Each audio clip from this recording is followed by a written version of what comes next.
Assalamualaikum warahmatullahi wabarakatuh. Hello, hai sobat wow sekalian. Welcome back to my YouTube channel. Kembali lagi masih bersama dengan aku Yolanda Wulandari. Nah, pada video kali ini kita akan belajar dan membahas bersama tentang manajemen kurikulum pada bab 9 mata kuliah pengelolaan pendidikan yang diampu oleh Bapak Dr. Muhammad Kristiawan MPD. So, enjoy and happy watching. Ikut materi pokok bab 9. Yang pertama, konsep dasar manajemen kurikulum. Yang kedua, ruang lingkup manajemen kurikulum. Yang ketiga, prinsip dan fungsi manajemen kurikulum. Yang keempat, komponen kurikulum. Yang kelima, perencanaan kurikulum. Yang keenam, model implementasi kurikulum. Yang ketujuh, pengembangan isi kurikulum. Dan yang terakhir, evaluasi kurikulum. Materi pokok konsep dasar manajemen kurikulum terdapat dua submateri. Submateri yang pertama yaitu pengertian kurikulum menurut para ahli. Menurut Harold pada tahun 1965, kurikulum merupakan semua kegiatan yang diberikan kepada siswa di bawah tanggung jawab sekolah. Sedangkan menurut Rama Yulis pada tahun 2005, kurikulum merupakan salah satu komponen yang sangat menentukan dalam suatu sistem pendidikan. Karena itu, kurikulum merupakan capaian tujuan pendidikan sekaligus sebagai pedoman dalam pelaksanaan pengajaran pada semua jenis dan tingkat pendidikan. Nah, dari pendapat para ahli di atas, dapat kita simpulkan bahwa kurikulum merupakan seperangkat perencana dan pengaturan mengenai tujuan, isi, dan bahan pelajaran serta digunakan sebagai pedoman penyelenggaraan kegiatan pembelajaran agar mencapai tujuan pendidikan secara efektif dan juga efisien. Materi yang kedua yaitu pengertian manajemen kurikulum. Manajemen kurikulum merupakan sistem pengelolaan atau penataan terhadap kurikulum secara kooperatif, komprehensif, sistemik, dan juga sistematik yang dijadikan acuan oleh lembaga pendidikan dalam rangka mewujudkan ketercapaian tujuan kurikulum atau tujuan pendidikan. Beranjak ke materi pokok selanjutnya yaitu yang kedua, ruang lingkup manajemen kurikulum. Manajemen kurikulum merupakan bagian integral dari kurikulum tingkat satuan pendidikan dan manajemen berbasis sekolah. Lingkup manajemen kurikulum adalah perencanaan, pengorganisasian, dan pengevaluasian. Menurut Rusman pada tahun 2011, manajemen kurikulum merupakan bagian integral dari kurikulum tingkat satuan pendidikan atau KTSP dan manajemen berbasis sekolah atau MBS. Nah, subpokok yang pertama yaitu kurikulum tingkat satuan pendidikan atau KTSP.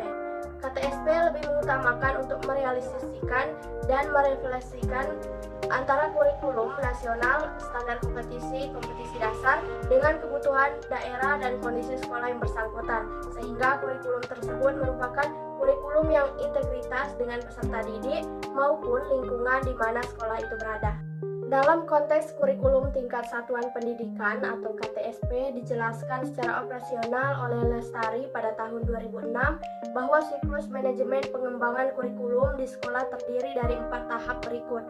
Yang pertama yaitu tahap perencanaan, yang kedua tahap pengembangan, yang ketiga tahap implementasi atau pelaksanaan, dan yang keempat tahap evaluasi atau penilaian. Submateri yang kedua yaitu manajemen mutu berbasis sekolah atau MBS. Manajemen peningkatan mutu berbasis sekolah merupakan pendekatan baru dalam pengelolaan pendidikan yang lebih menekankan pada kemandirian dan kreativitas sekolah atau satuan pendidikan. Berdasarkan gambar di samping, pelaksanaan fungsi manajemen sekolah membutuhkan keterpaduan yang utuh antara input, proses, dan juga output. Ketiga aspek tersebut menjadi indikator mutu pendidikan yang apabila tercapai dengan baik, penerapan MBS dapat dikatakan berhasil. Lanjut ke materi yang ketiga, prinsip dan fungsi manajemen kurikulum. Yang pertama, prinsip kurikulum. Menurut Sanjaya pada tahun 2009, agar kurikulum dapat berfungsi sebagai pedoman, maka ada sejumlah prinsip dalam proses pengembangannya sebagai berikut, yaitu prinsip relevansi, prinsip fleksibilitas, prinsip kontinuitas, efektivitas, dan efisiensi. Yang kedua, fungsi manajemen kurikulum. Menurut Rusman pada tahun 2011, fungsi manajemen kurikulum adalah yang pertama, meningkatkan efisiensi pemanfaatan sumber daya kurikulum. Selanjutnya, meningkatkan keadilan dan kesempatan pada siswa untuk mencapai hasil yang ketiga. Berikut, meningkatkan relevansi dan efektivitas pembelajaran sesuai dengan kebutuhan peserta didik maupun lingkungan sekitar. Fungsi yang keempat, meningkatkan efektivitas kerja guru maupun siswa dan meningkatkan partisipasi masyarakat dalam pengembangan kurikulum. Lanjut ke pokok materi yang keempat, yaitu komponen kurikulum. Menurut Sanjaya pada tahun 2009, komponen-komponen yang membentuk sebuah kurikulum adalah sebagai berikut. Yang pertama, tujuan yang ingin dicapai oleh pendidikan. Komponen tujuan berhubungan dengan arah atau hasil yang ingin dicapai atau diharapkan. Yang kedua, isi kurikulum. Isi kurikulum menyangkut semua aspek baik yang berhubungan dengan pengetahuan maupun materi pelajaran yang biasanya tergambar pada isi setiap mata pelajaran yang diberikan maupun aktivitas dan kegiatan siswa. Yang ketiga, metode atau strategi pembelajaran. Strategi berkaitan dengan upaya yang harus dilakukan dalam rangka pencapaian tujuan. Dan yang keempat, evaluasi penilaian pembelajaran. Evaluasi merupakan komponen untuk melihat efektivitas pencapaian tujuan.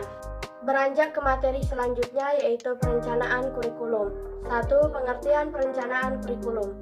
Perencanaan kurikulum menurut Rusman pada tahun 2011 adalah perencanaan kesempatan-kesempatan belajar yang dimaksudkan untuk membina siswa ke arah perubahan tingkah laku yang diinginkan dan menilai sampai mana perubahan-perubahan yang telah terjadi pada diri siswa.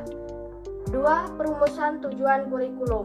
Menurut Rusman pada tahun 2011 terdapat 3 sumber yang mendasari perumusan tujuan kurikulum, yaitu sebagai berikut. Yang pertama, sumber empiris, sumber filosofis, dan sumber bahan pembelajaran. 3. Landasan perencanaan kurikulum.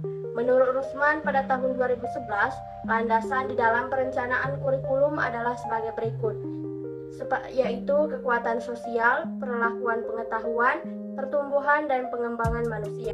Lanjut ke materi yang ke-6, yaitu model implementasi kurikulum.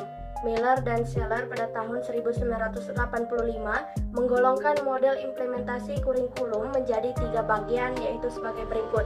Yang pertama, the concept-based adoption model merupakan sebuah model yang dilakukan dengan mengidentifikasi tingkah kepedulian guru terhadap sebuah inovasi kurikulum. Yang kedua, model Letchworth. Model ini memfokuskan pada guru. Asumsi model ini adalah setiap guru mempunyai kesiapan yang berbeda. Implementasi merupakan proses timbal balik. Pertumbuhan dan perkembangan dimungkinkan adanya tahap individu untuk identifikasi.